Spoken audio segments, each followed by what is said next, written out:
Well, hello guys and welcome to Mummy Cooks Homemade, and this is what I cooked for Easter. Yes, there it is. It's a blooming leg of lamb. Oh, it's got to be about 22 years since I've had this. I was not happy when he turned up with this at all, to say the least. He's never just turned up with a piece of lamb. But I wasn't going to waste it. And he got a whole leg of lamb for 12 quid. So, not knowing what the heck I was doing with it, there I am, stabbing it because I'm miffed. And what I'm going to do is I'm just going to stud in this whole clove of large garlic from Sainsbury's. You'd have already seen the haul on Wednesday at this point, so you know what I'm getting at. And then I'm going to poke in some rosemary sprigs as well. I will say right now that me and the kids enjoyed it. I know, shock horror, right? Especially the kids as well. Yeah, it wasn't too bad. Did I dislike it? No. Could I eat minted lamb? No. I think that was what put me off all those years ago. Minted lamb. To be perfectly honest, it's just vile. So I gave it a shot this time, and it wasn't too bad.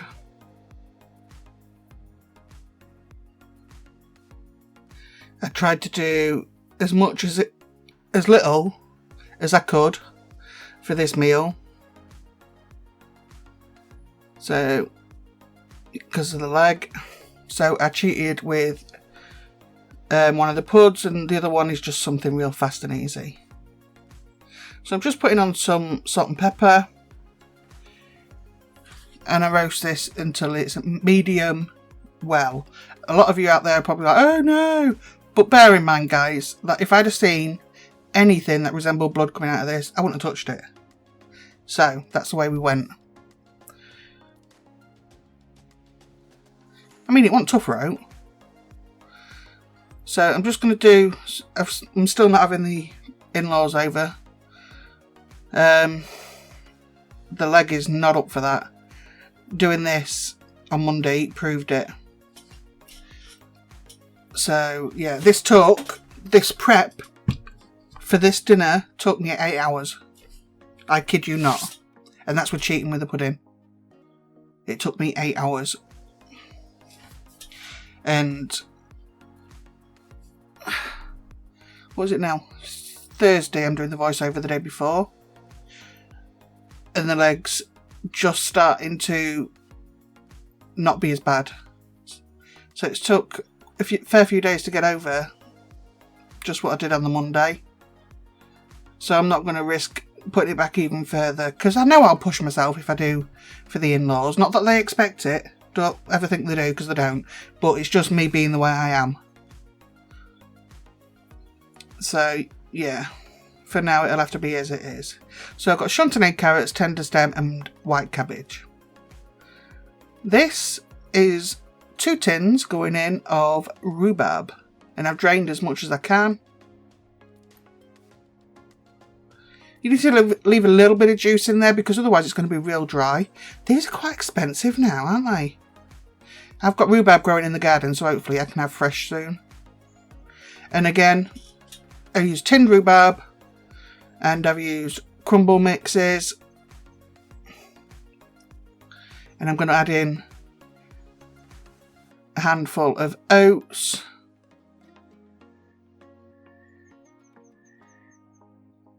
this big bag was real cheap from Amazon. I'd say that's about half a cup of oats. And all I'm doing is just mixing it through, and I'll just cover that rhubarb. The best bit for me, I mean, I do like rhubarb anyway, but the best bit and at crumble is always the topping for me. Always the topping. And I'm not keen on apple crumble.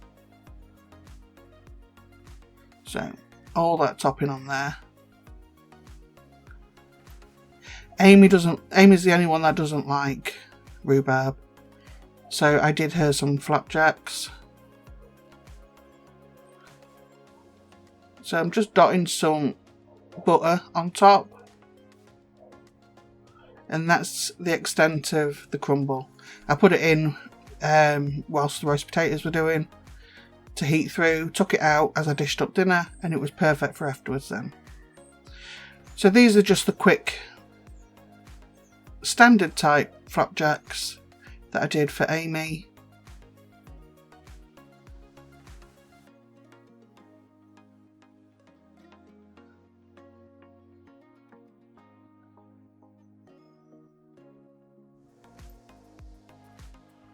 I will put the recipe below. I usually double it. All you do is your oats there, and then your mixture that you heat up in a pan, or you can put it into the microwave. But make sure you cover it, because the fat from the margarine, butter, whatever you're going to use. I won't use an expensive butter in this. Will pop and fart, basically. So cover it with a bit of cling film. It's ready once the sugar's melted.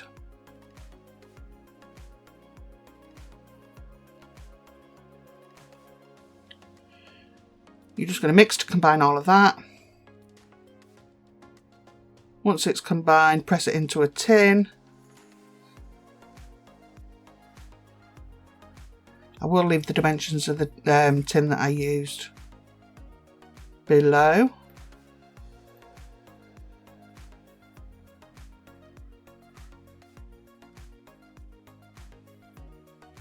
I cooked it for 30 minutes, just until it starts to brown on the edges, and then leave it to cool, and then I put some melted chocolate over the top of it. Because you've always got to be that little bit extra, you know. And that was all I did for the puddings. I couldn't do any more. And like I say, it took 8 hours. And that was before I even dished it up. So, yeah. And today you also get a video and a recipe on how to use up your leftovers as well. Your leftover lamb. 2 for 1 special.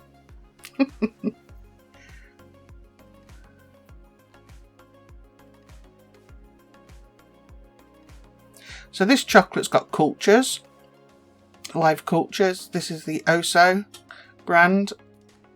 I've mixed some dark and a little bit of, we call it milk chocolate here. I think, what is it in America? There's bittersweet and semi-sweet, I think. So I just mix the two. And it's enough chocolate to give a good layer over the top of this flapjack. Easy peasy.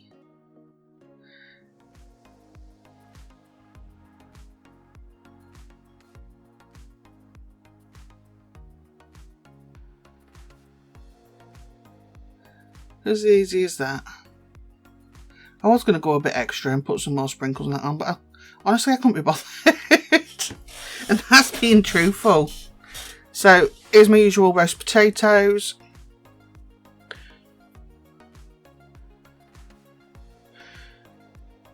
I would say 99% of you are aware of how I do my roast potatoes.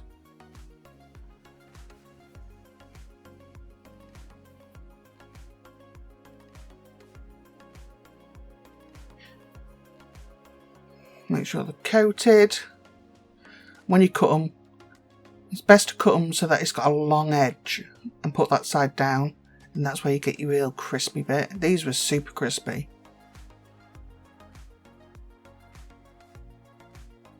I tried to remember to link the video to the roast potatoes. There was a specific video that I did, I think it was a couple of years ago now. Maybe I should do an updated one.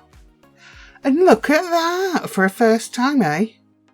Not bad if I say so myself. I didn't like the smell of it while it was cooking though, gotta say. And I whipped out all that garlic and rosemary, pulled it off. If the kids had spotted that. And that's what we end up with. Easter Monday. And everybody cleaned their plates. Couldn't believe it. Couldn't believe it. There was the crumble, a nice cheats crumble, and Amy's flapjack. So, I made lamb hot pot. We had quite a bit of lamb left over from that leg. And I wasn't going to waste it. I don't care if I have to eat lamb again, I'm not wasting it. So I put a bit of oil in the pan. I love these pans. Well worthwhile investing in one. You can get them from Lidl's, Argos, but make sure you get the real cast iron ones, not the aluminium. They are so good. So it's a whole onion, large onion. It's not, I'd say, finely diced, is it? It's just medium dice. And then that was what was left of the chantenay carrots that I had in the fridge. And this is all the meat that's left. We shared some of that lamb with the dog. Because she's my precious. I mean, it's been in the fridge, so it's not like falling apart.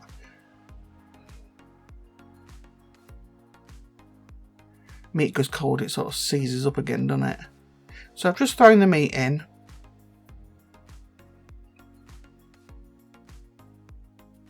I'm just going to let you know what I put in mine.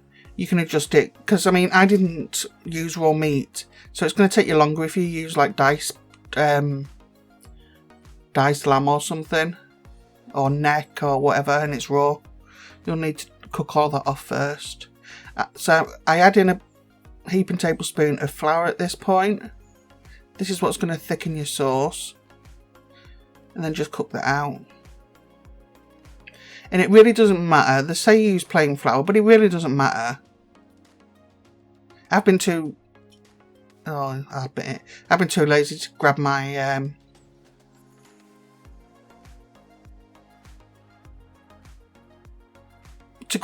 plain all-purpose flour.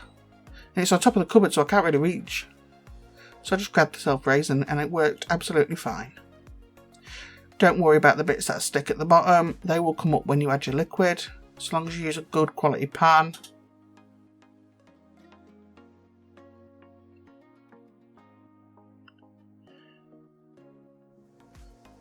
This was very fast to make.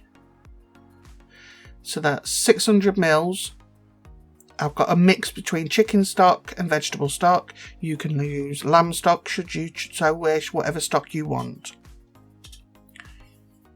Even with the chicken stock, you still had a real strong lamb flavour.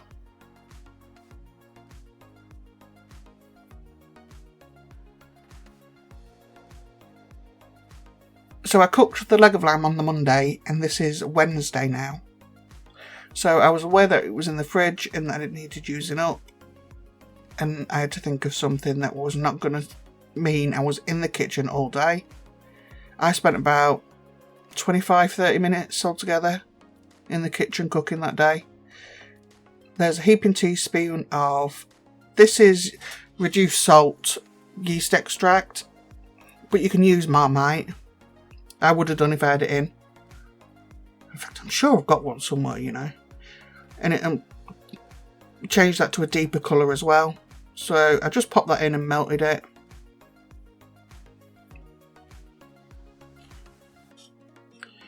So yeah, I was aware this needed using up. And this was the quickest, easiest recipe I could come up with to make, to be perfectly honest. So what I'm going to do is at this point I'm going to let it simmer for about 20 minutes. I've scraped up all the good bits off the bottom. So I'm back now. Oh, look at that gravy. Look at that gravy.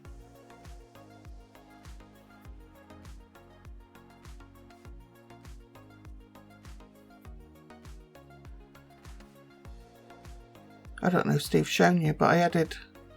Or do I add it now? I added half a teaspoon of thyme, dried thyme, half a teaspoon of garlic, some Worcestershire sauce, No, he's cut it out. Yeah, some Worcestershire sauce. And I think that was it.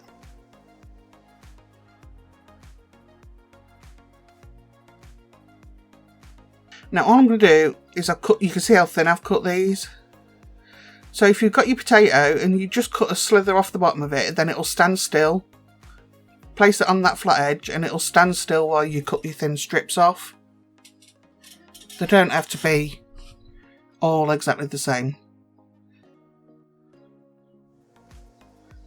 So I'm going to do 3 layers. I definitely think you need more than just 1 layer. And if some people just put 1 layer in, it's not enough. It's not many potatoes, it's definitely not enough.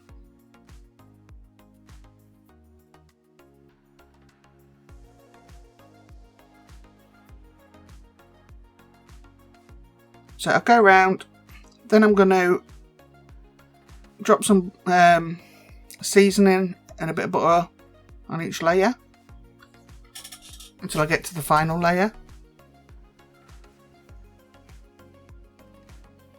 It doesn't take many potatoes for this neither. And this will go into the oven with the lid on, gas mark 5, and I put it in for 1 hour. Check to make sure that all the taters were cooked through, and then I took the lid off and then just left it to crisp, however long that's going to take in your oven.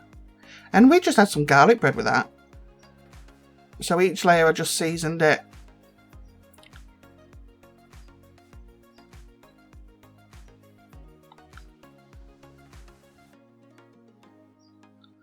And just, these are just little bits of butter going in. I mean, you don't want like a tablespoon on each layer. And then start with another round until you got 3 layers. And it doesn't take long.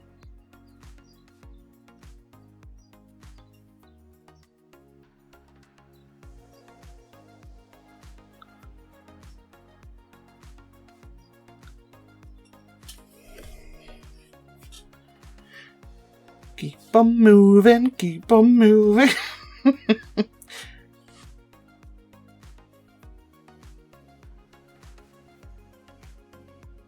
This isn't sped up, this is real time, so you can see it actually does not take long.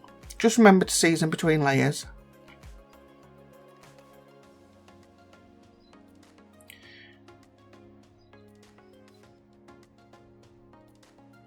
And on the top I'm going to put melted butter. I'm just going to drizzle it over, and it was literally just a heaping teaspoon of butter. I melted it and just drizzled it over the potatoes and chucked on a couple of sprigs of rosemary. Pop the lid on and it's done. So final layer now.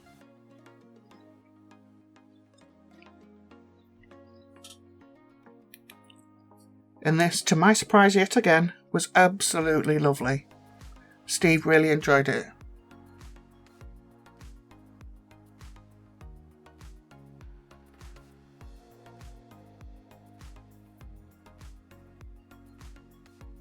So I'm just pouring over some melted butter. Might look like a lot, but it was literally a teaspoon. Heaping teaspoon. Season. There's not a lot going on each time. Just enough to season. Lid on and into the oven, like I said. And like I said, when this was about 10 minutes away from being done.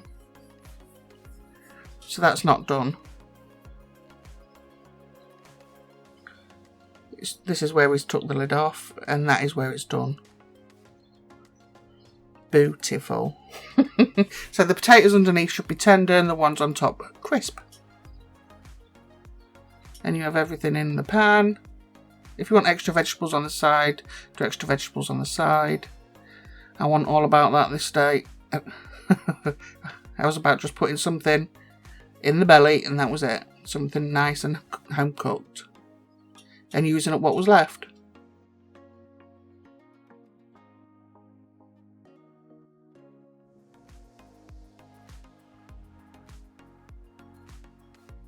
always mangles, doesn't it? When you lift it out, it never looks perfect. Like you see in these professional photo shoots of dishes, it never looks perfect. But look at that meat. That meat is so tender.